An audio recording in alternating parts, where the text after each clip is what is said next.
Well, hello YouTube. Welcome back to Bison's Aquarium. I'm Bob, and today we're going to kick on something here that I started, and I'm going to try to finish it. I was able to attach a cord to it, but I'm going to do a better job than this. In fact, I'm probably going to take this clear apart and put a new cord all the way to the wherever it's at, and make that one cord that's not been cut. That looks terrible and I don't like it, but anyway, it does work, and this is just temporary to make it work. Alright, so what I had, I'll show you here.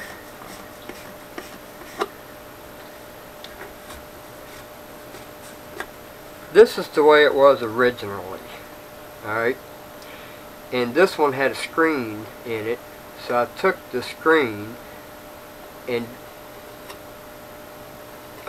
took a sanding disc on a die grinder and filed that out there and made it round again, just like this side. Alright, because I can't find nothing that's going to adapt this to what I want to adapt it to. So what I plan to do, since that goes all the way in there, and this here goes in a good inch or so, we can just use PVC cement and cement this in here just like that after I cut it and put my elbow on it where I want. And then the same thing with this. I had to take them to the lathe and lathe them down to fit, so it's got a little ridge that it'll stop when it's all the way in. Alright, and same thing with this one, and we'll just cement those in there just like we would PVC pipe. And there we've got, I think it's 3/4, it might be 7/8, but we want to use this for the 55. We're going to try anyway. Before I put it on my tank, we're going to test it on the rain barrel outside. Alright, so now that we've got this to where we can adapt it down, then we had to address this problem. Alright, if you notice, the inlet is here and the outlet is right across from it at the same height. Alright, well, we would rather it come up through the top. Well, since it's here, we have to use it this way, but we have to redesign the center of this. The way this originally is set up, it takes a cartridge filter, paper filter like you'd see on a breather, but about big enough round to go down in here, and then the water comes through the filter and then into this hole and out. Alright, well, so we want to use it for an aquarium filter.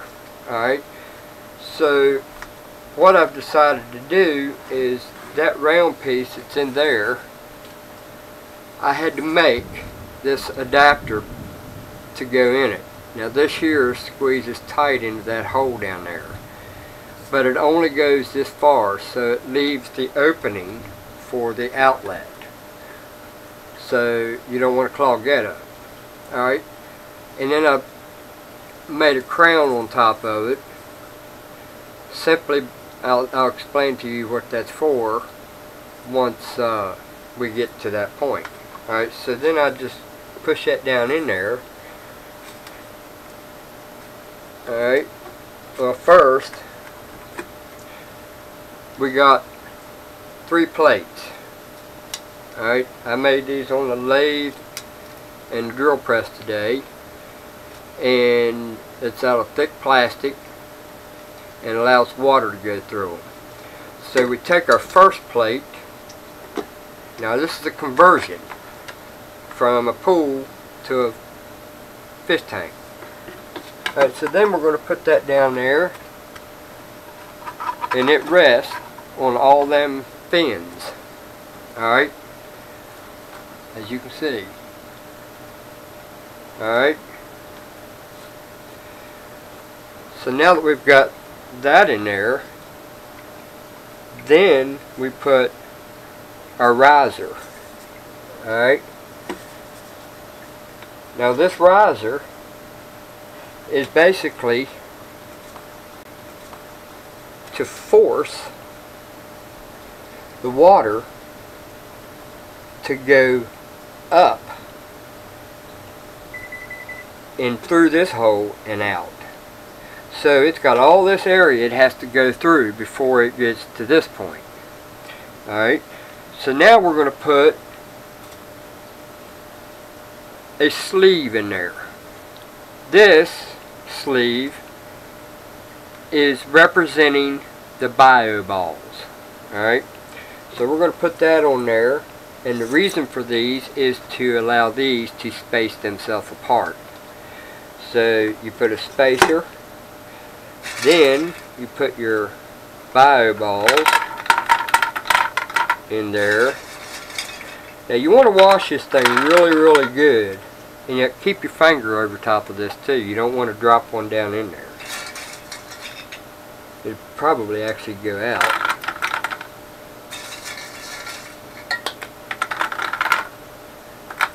Alright.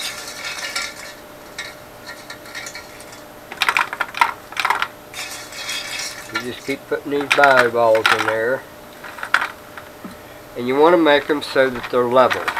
And right below the top of the spacer. So we can put 2 more in there. And that's what it'll look like.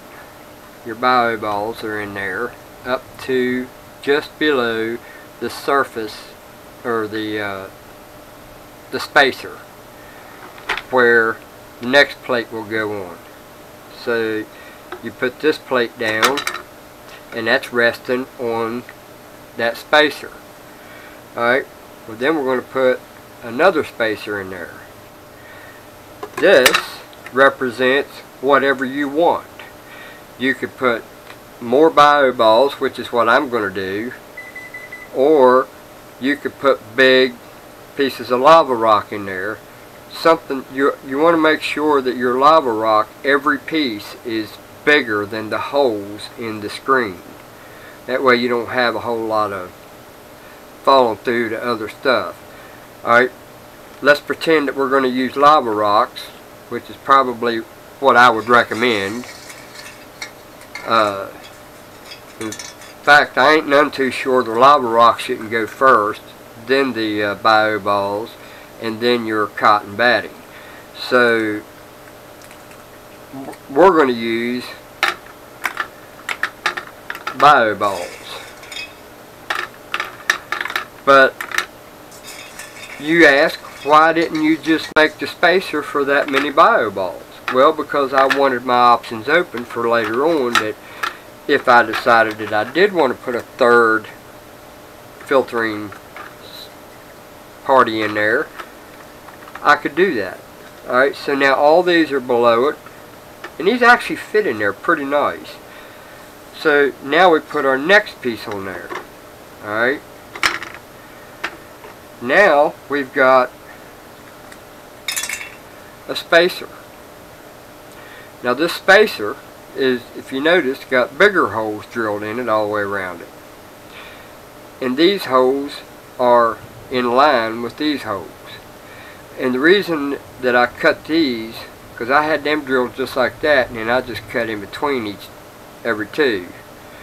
So now, no matter where you're at, water is going to go from here, through that, and through here. And the reason for that is because of the way this is designed. We designed this spacer to go around this part right here up to almost by about that far from hitting here, so that that keeps this in line at all times. Alright, you can still use your bleeder, which I broke. If you see the ear I broke on it, I don't know how the hell I broke that, but it doesn't matter. So when this goes down on there, this will go through there like that. So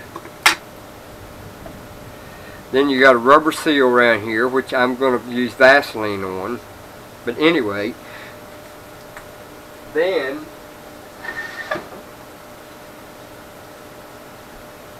we can take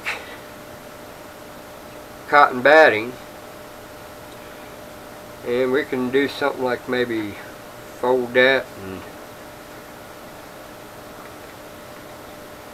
stuff it down in there all the way around, or just however you want. You know, it doesn't matter. You can just stuff it in there. Alright, and you want to put enough in there that it squeezes up against all this, so that the water has no choice but to go through the cotton batting. So you can just roll it up here just like that.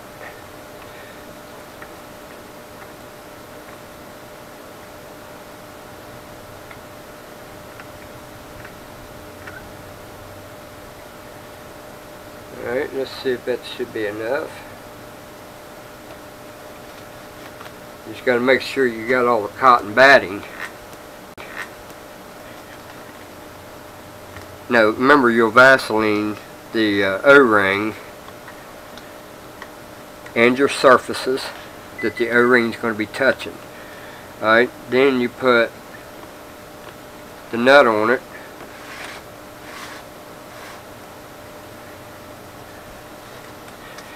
And then you'll want to make damn sure this is tight enough that it ain't going to leak. So just kind of jiggle stuff around and stuff like that. Alright, so now we've got water coming in, going out into the canister, going up through all your media, then going overflowing into the center, down, back down, and out this. So now all I got to do is put an elbow wherever I need it here, and it's probably going to set on the other side of the tank, and it's just going to have leads going up to the tank. This one here will be the one coming in. Let's see. This will be going out into the tank. This will be the one pulling it. So the one pulling it is going to be to the right back side of the tank, the right corner, and this one's going to be on the left corner, left back corner. This one, however, is going to have a head on it that I can point in any direction I want. The reason is because not only do I want this to be a water filter for my aquarium, I also want it to act as a wave maker. So we can regulate that because we're going to have a shut-off valve on this one and this one, and they're going to be quick connects with some kind of a union or something, and they're going to both have ball valves on them, so you can adjust the speed with the valve. So we're adapting this down to work for a fish tank instead of it having to be so powerful for a pool. So we got to have a way to regulate it, because we don't want to put too much stress on our tank by putting too much pressure in it, you know what I mean? So that's the only issue I would have with this, but we got to get fittings and stuff to work with this, and I ain't sure where I want to put it. I want it to be where I can access it at any given time. So I'm kind of thinking on top of that stand over there. And it's got 2 screw holes here where I can screw that down to the top of that table and make this permanent fixture to the table. And I'll show you what I mean. What I would do is put some stuff away, and it's storming like crazy out there. Alright, we can move all this stuff, my tripod and everything, in my jewelry box.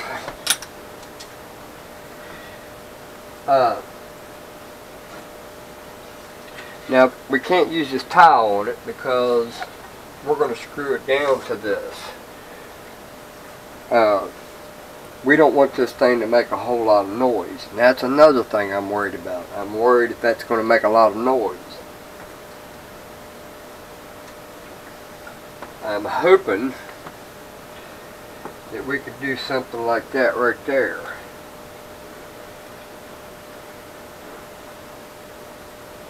And then we'll have to do something fancy with the cord here.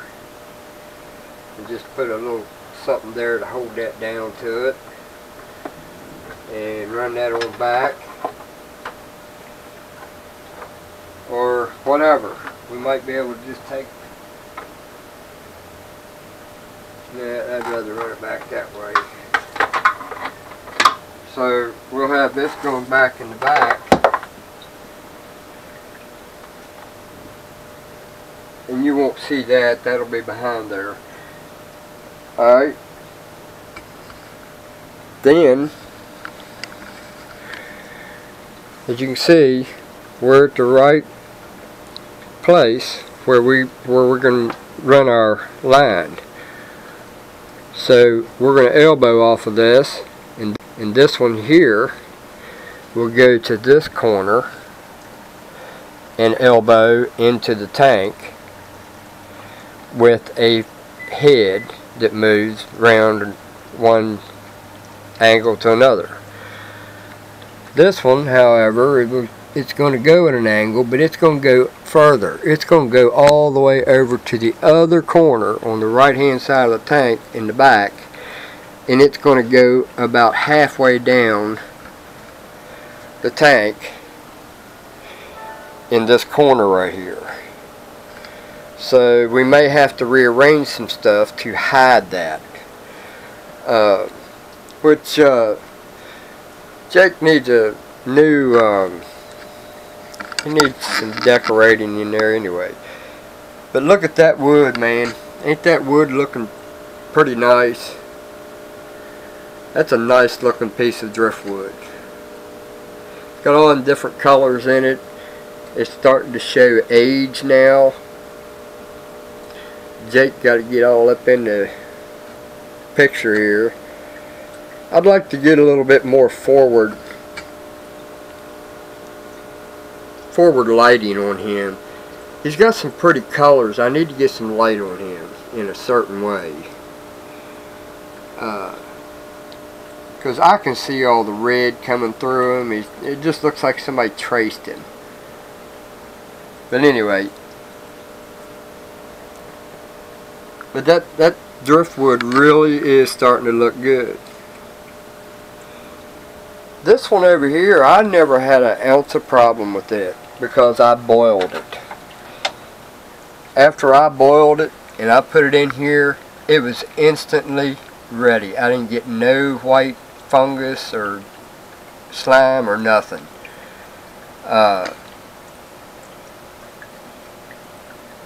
Today the crawdad was living dangerous.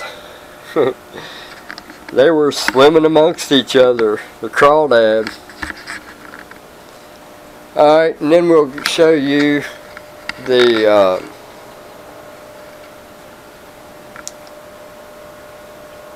hexagon. She's starting to clear up. And you can see the light down there. I got the bubble wall working. It is coming through the gravel.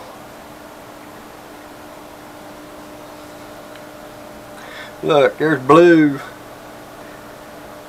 Blue got a lot more room.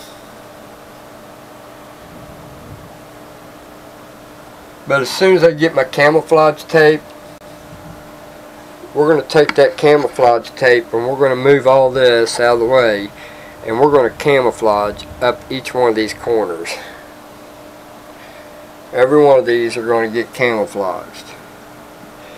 And the reason we're doing that is because we want ground lighting right here, and we got to use the camouflage tape to hide them, but make them look good too. So we got to make it look like we meant to do it. Every accident has to look like we meant to do it that way. Don't y'all forget that. Anyway, the pumps are working really good.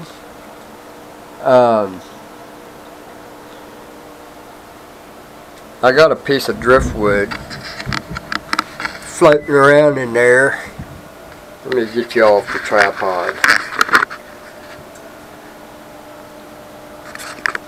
Yeah, I got a piece of driftwood that's just floating in there, and I'm waiting for the time when it starts losing its buoyancy. Because it's going to start sagging in the water, and it's going to say, I can't hang on no longer.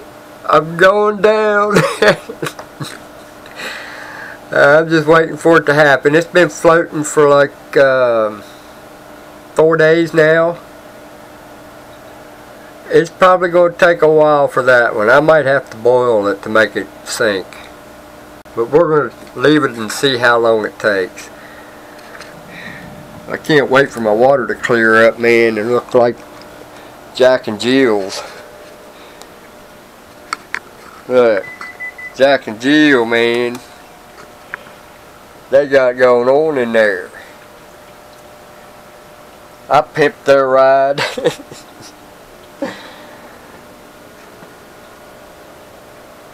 Old Jake. I swear he will eat as long as I can put it in there. Let me show you. Look at him. He's all excited. He's like, give me some, I want some. I'll get him a nice whirly one. Alright, y'all watching? Here. Get it. Go for it. But watch. He puts that shit. He's got an input and an output, man. And the output's not nice to the prettiness of my tank.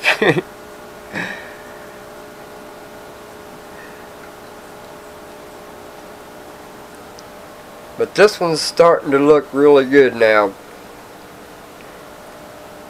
As long as Jake didn't cloud up the water with his old frickin' nasty worm leftovers. I wonder if the Jack Dempsey's wants any. Well, let's just find out. Oh, yep. Jack came to attention, so I bet you he'll eat it. Oh yeah.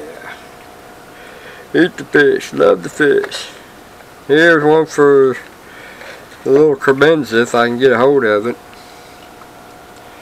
Get it, get it. Get it before it gets down there. Jill's gonna eat it. It's on her nose. Let me try to distract her real quick so you can go down there and pick it up. I can't never get a hold of the damn things in time. There. Jill's distracted. Ah, look, Jack come over and took it. That little bastard. Oh, he didn't even take it. He just didn't want her to have it. What a punk. Well, I'll bet you any amount of money I put another one over here.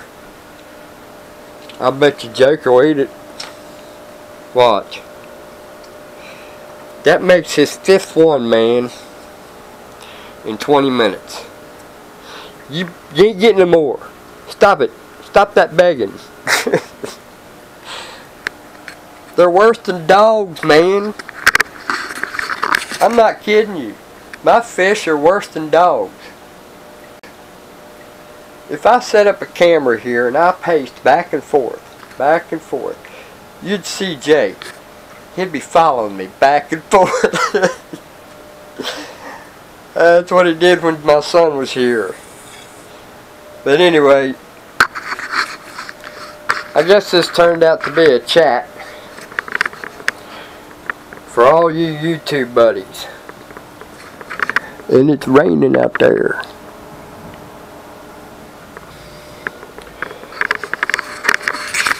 Alright, you guys. Don't forget to like, share, comment, subscribe. Let me know what you think, man. Y'all can't be good at it. Later.